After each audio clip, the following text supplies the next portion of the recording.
Pagbasa mula sa sulat ni Apostol San Pablo sa mga taga-Roma.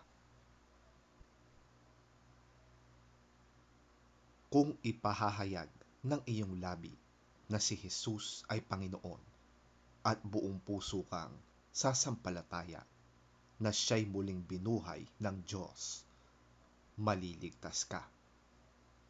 Sapagkat sumasampalataya ang tao sa pamamagitan ng kanyang puso at sa gayon ay pinapawalang sala ng Diyos.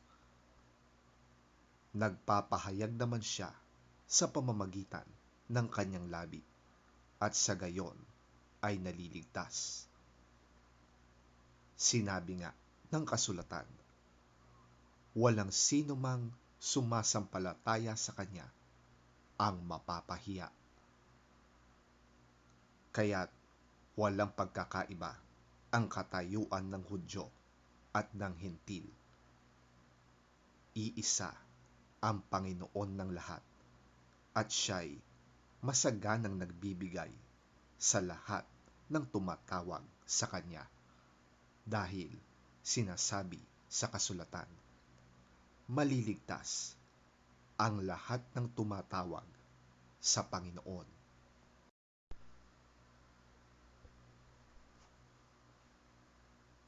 Paano naman sila tatawag sa Kanya kung hindi sila sumasampalataya? Paano sila sasampalataya kung wala pa silang napakinggan tungkol sa Kanya? Paano naman sila makakapakinig kung walang mangangaral sa kanila? At paanong makakapangaral ang sinuman kung hindi siya isinugo? Tulad ng nasusulat, o kay gandang pagmasdan ang pagdating ng mga may dalang magandang balita. Ngunit hindi lahat ay tumanggap sa magandang balita. Gaya ng sinulat ni Isaías, Panginoon, sino ang naniwala sa aming mensahe? Kaya't ang pananampalataya ay bunga ng pakikinig, at ang pakikinig naman ay bunga ng pangangaral tungkol kay Kristo. Subalit, ang tanong ko'y ganito, hindi kaya sila nakapakinig? Oo, sila'y nakapakinig. Sapagkat nasusulat, abot sa lahat ng dako ang kanilang tinig. Balita ay umaabot hanggang sa dulo ng daigdig.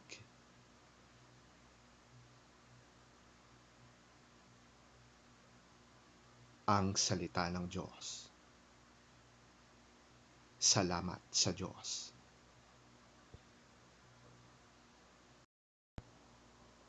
Ang mabuting balita ng Panginoon ayon kay San Mateo. Papuri sa iyo, Panginoon. Minsan, naglalakad si Jesus sa tabi ng lawa ng Galilea. Nakita niyang naghahagis ng lambat sa lawa ang dalawang mangingisda, si Simon na tinatawag ding Pedro at ang kapatid niyang si Andres. Sinabi ni Jesus sa kanila, sumunod kayo sa akin at gagawin ko kayong mga mangingisda ng mga tao. Noon di iniwan nila ang kanilang mga lambat at sumunod kay Jesus. Nagpatuloy siya ng paglalakad at nakita rin niya ang magkapatid na Santiago at Juan na mga anak ni Zebedeo. Sila'y nasa bangka kasama ng kanilang ama at nag-aayos ng lambat. Tinawag din sila ni Jesus. Agad nilang iniwan ang bangka at ang kanilang ama at sumunod kay Jesus.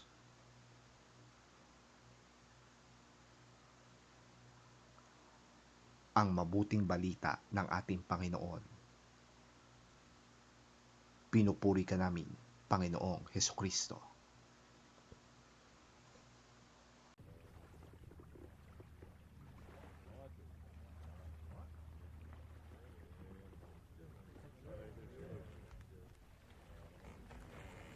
As Jesus was walking beside the Sea of Galilee, he saw two brothers, Simon called Peter, and his brother Andrew. They were casting a net into the lake, for they were fishermen.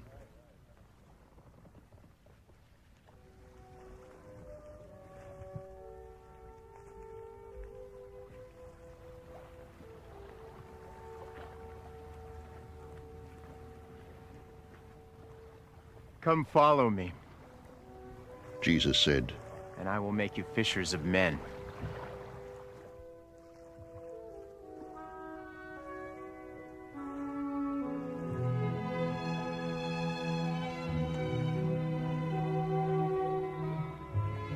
At once they left their nets and followed him.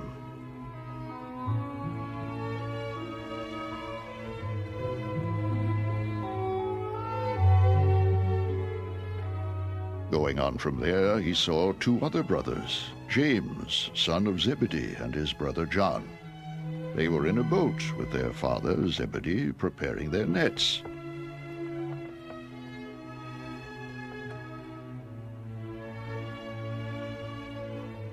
Jesus called them, and immediately they left the boat and their father and followed him.